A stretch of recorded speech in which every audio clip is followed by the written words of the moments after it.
أعوذ بالله من الشيطان الرجيم. بسم الله الرحمن الرحيم.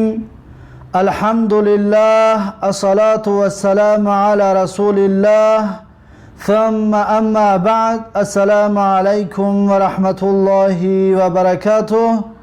برادران عزیز و مهربان و مخلصان و طلبگاران زبان عربی، الحمدلله که ما و شما 13 درس از سلسله درس های آموزش زبان عربی گرفتیم و امروز برای شما درس 14 را از سلسله درس های آموزش زبان عربی پیشکش خواهیم گردانید.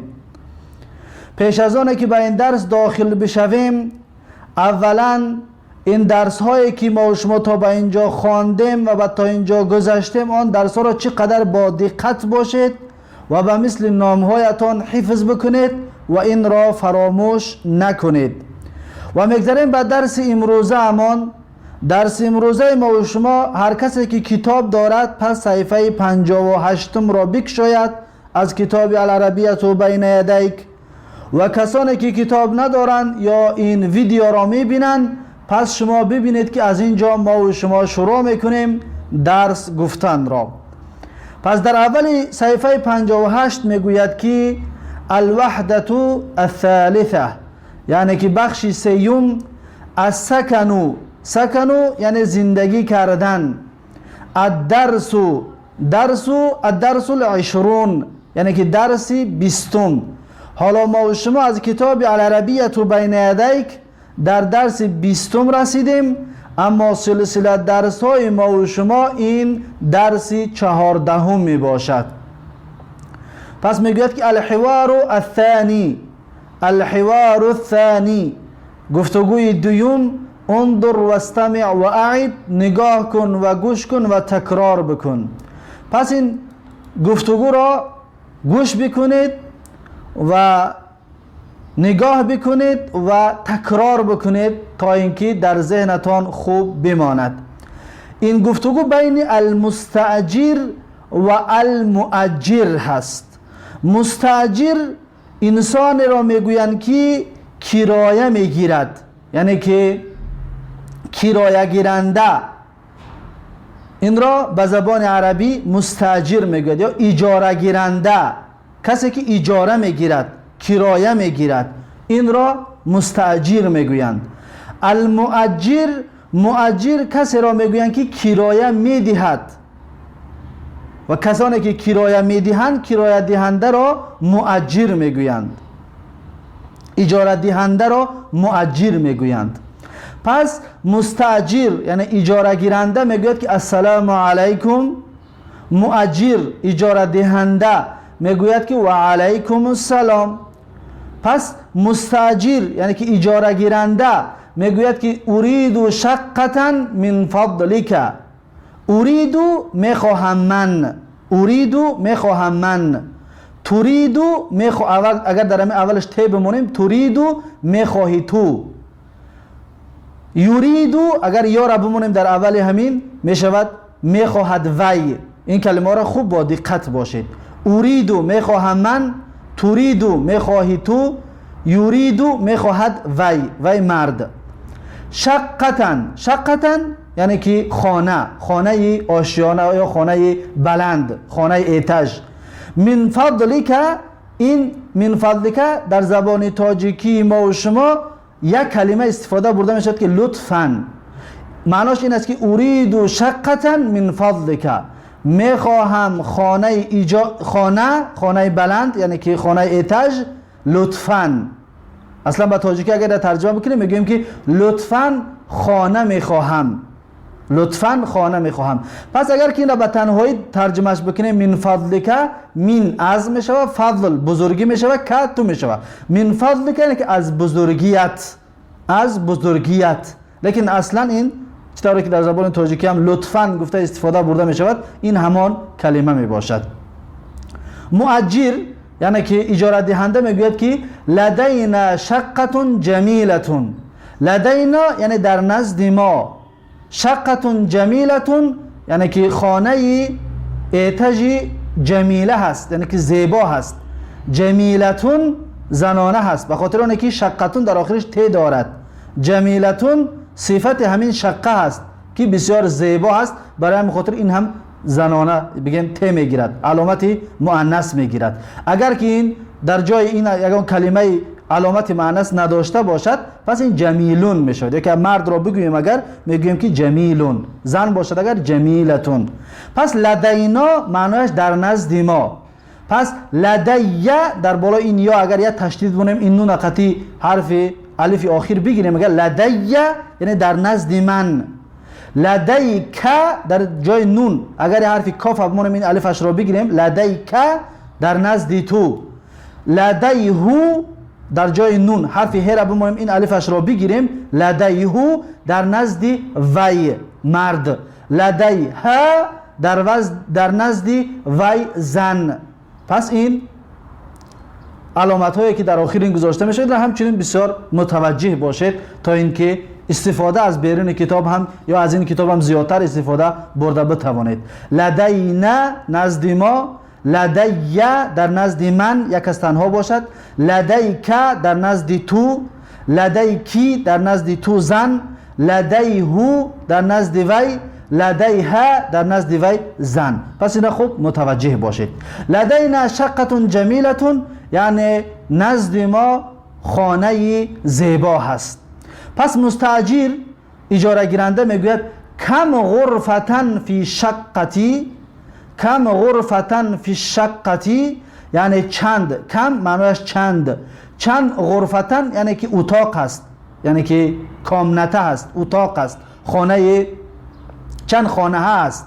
غرفتن خانه، اتاق یا کامنته. فی شقتی در خانه ایتاژ یعنی که اون خانه ایتاژی چند خانگه می باشد، چند کامنته می باشد. مؤجر اجاره دهنده یعنی صاحب خانه یا که اجاره دهنده میگوید فی شقتی خمس غرفین، فی شقتی خمس غرفین یعنی که در خانه ایتاژ خمس و پنج این را خوانده بدیم، 5 غرفین هست یعنی که 5 اتاقا هست. غرفین جمع غرفه هست، این غرفه که باشد یک اتاق. غرفین یعنی اتاقها، غرفین یعنی چند اتاق است؟ 5 اتاق هست، 5 کامنته هست. در دوام این گفتگو میگوید که المستاجر اجاره گیرنده میگوید که فی ای دور الشقه، فی ای دور الشقه یعنی که در کدام، فی در ای کدام، دور یعنی منزل یا ایتاژ، چندم ایتاژ. فی دوری، فی ای دوری یعنی که در چندم منزل است یا در چندم طبقه هست یا در چندم ایتاژ است. الشقه اون خانه ایتاژی یا خانه بلند، خانه آشیانگی در چندم ایتاژ است. فی ای دور الشقه در کدام منزل هست خانه یعنی چندم ایتاژ هست. المؤجر اجاره دهنده میگوید که الشقه فی الدور الخامسی، الشقه فی الدور الخامسی یعنی که خانه اما خانه ایتاژی فی الدور در طبقه خامس است یعنی که پنجم، در طبقه پنجم است. پس اجاره دهنده گفت که خانهش در طبقه پنجم هست. در دوام عباره میگوید که المستاجر اجاره گیرنده میگوید اريد مشاهدة الشقة، اريد مشاهدة الشقة میگوید میخواهم، اریدو میخواهم من، یریدو میخواهد وی، تریدو میخواهی تو. اینجا میگوید که میخواهم من، اریدو میخواهم من مشاهدت یعنی دیدنی، مشاهده کردنی، دیدنی الشقة خانه را یعنی که میگوید میخواهم خانه را ببینم. المؤجر اجاره دهنده میگوید تفضل، تفضل یعنی که بفرمایید یا مرحمت، تفضل یعنی که بفرمایید یا که مرحمت.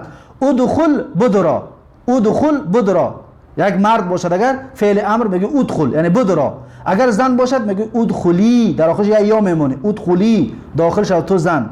یا که اگر بسیاری باشن میگه که ادخلو، در آخرش یک واو و الف میمونه در آخرش. ادخلوا یعنی شما همه کسا داخل بشوید. هذا باب الشقة، هذا باب الشقة، این دری خانه هست. هذا این باب در را میگویند، دری خانه. باب شقتی یعنی که خانه. هذا باب شقتی، این دری خانه است، یعنی نشان داده شده است که این دری خانه می باشد. المستاجر اجاره گیرنده میگوید که هذه شقة جمیلة، هذه شقة جمیلة، این اتاقی یعنی که خانه ایتجی زیبا هست، فسان هست، خوشرو هست و قشنگ است. جمیلتون زیبا یا خوشرو یا قشنگ، به همین معناها به زبان فارسی ترجمه کرده می شود. پس چطور گفتیم که شقتون که مؤنث است، برای خاطر جمیلتون در آخرش ت گرفت، علامت مؤنث رو به خاطر این گرفت. اگر اینجا مذکر میشید یعنی که اسم می بود که آخر علامت مؤنث نمی داشت، پس این جمیلون میشد. پس این بود گفتگو و صحیفه 58 و میگذاریم به صحیفه بعدی، صحیفه 59. در صحیفه 59 در اولش میگوید که الوحدتو یعنی که بخشی ثالثتو سیوم، بخشی سیوم. السکنو یعنی زندگی کردن. الدرسو العشرون، درس 20. حالا ما و شما از کتاب العربیه بین یدیک در درس 20 رسیدیم، لیکن سلسله درس‌های ما و شما این درس 14 می باشد. پس در این درس میگوید که المفرداتو یعنی که واژه ها، کلمه ها، العرضو تقدیم کردن، پیشنهاد کردن. انظر و استمع و اعید، نگاه کن و گوش کن و تکرار کن. پس در اینجا میگوید که دورو یعنی که اتش یا که طبقه یا منزل. ببینید در اینجا دور نوشته است که یعنی اتج، این یکم اتج، این دوم دور، این سوم دور، این چهارم دور، این پنجم دور یعنی که طبقه یا منزل یا چندم اتج بودنش را بیان کردن. دور، طبقه. جمیلتون زیبا، این اگر که مؤنث باشد جمیلتون میگیم، مذکر باشد اگر جمیلون میگیم. غرفون جمع غرفه یعنی اتاق ها. تفضل یعنی که بفرمایید، تفضل بفرما. مرد باشد میگوید تفضل، زن باشد تفضلی، در آخرش یا قش میکنی، تفضلی. مشاهدتون یعنی که مشاهده کردن یعنی که دیدن، مشاهده یعنی که دیدن. اریدو میخواهم من، اریدو میخواهم من. تریدو میخواهی تو. یریدو میخواهد وی، مرد. الدور الخامس، دور پنجم. اینجا ببینید 5 دور دارد، این دور پنجم می باشد یعنی که طبقه پنجم. الدور الخامس، دور پنجم، طبقه پنجم. یدخلو یعنی که داخل می شود، یدخلو داخل می شود وی مرد. اگر زن باشه میگوید تدخلو، داخل می شود وی زن. مرد باشد یدخلو، داخل می شود وی مرد. ادخل داخل بشود تو مرد. ادخلی بگوی می شود که داخل بشود تو زن. بابون معنایش دری خانه یا که مثلا دری هر چیز عربا باب میگویند، در. پس این مفردات بود و میگذاریم بعد تدریب. در تدریب میگوید که تدریب یعنی که تمرین یا مشق. صل بین الکلمه و صورت المناسبتی، بچسبان بین کلمه و صورتی که مناسب است و صورتی که موافق است. این را بارها ترجمه کردیم. پس بین اینها میگوید بچسبان. اینجا را ببینید صورت است، 3 صورت و اینجا 3 کلمه آوردگی هست. مثلا آوردگی است که اریدو میخواهم من. پس این صورت ها کدامش اریدو هست، پس این را بچسبانید. از این نقطه به همین نقطه هایی که در پیشوی صورت هست خط بکشید. غرفون خانه ها یعنی که اتاق ها، غرفه ها اتاق ها، کامنته ها. پس کدام اینجا در کامنته ها است. دورون یعنی که اتج یا که طبقه یا منزل. این در کجا هست؟ طبقه ها یا منزل ها یا این کلمه ها را خلاصه به این صورت ها بچسبونید با خط کشیدن. و در خانه دویم آوردگی است که تفضل یعنی که بفرمایید یا به تاجیکی میشه بگیم مرحمت، بفرمایید یا مرحمت. جمیلون زیبا، این مذکر هست، جمیلون زیبا. اگر زنانه باشه مؤنث باشه گفتیم میگیم جمیلتون، در آخرش ت خوش میکنیم، همراه میکنیم. و در کلمه سه مورد است که مشاهدتون، یعنی که دیدن.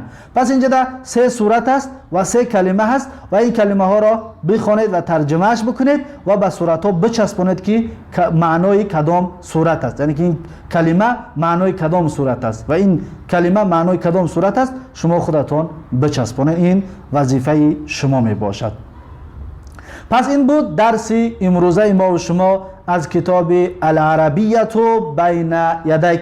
پس این درس را چقدر متوجه باشید و خوب از خود بکنید، به مثل نامهایتان این درس را در ذهنهایتان جایگیر بگردانید و کلمه های زیادی که بعضی کلمه‌ای که بعضی حرفا را کم میکنید و زیاد میکنید که حالا براتون پیشنهاد کردیم، اینها را هم چقدر متوجه باشید و بنویسید و خودتون چطوری که گفتیم همونطور بسیار تکرار بکنید تا اینکه در ذهنتان خوب بماند و در ذهنتان بنشیند. پس این بود درس امروزه ما و شما، درس 14 از کتاب العربیت بین یدیک و درس امروزه را در اینجا به پایان میرسانیم و تا درس آینده یک شما را به الله تبارک و تعالی می سپاریم. هر کجایی که باشید با قرآن و سنت، با زبان عربی، تعلیم زبان عربی باشید تا اینکه یادگیرنده داننده قرآن و سنت باشید و کلام الله تبارک و تعالی را خودتان بدون یگان واسطه، بدون یاردمچی خودتان بفهمید که الله سبحانه و تعالی برای شما در قرآن چی نازل کردگی هست و پیامبر صلی الله علیه و سلم در حدیث ها چی نازل کرده است و چی گفته است و چی فرموده است. بارک الله فیکم و جزاکم الله خیرا و السلام علیکم و رحمت الله و برکاته.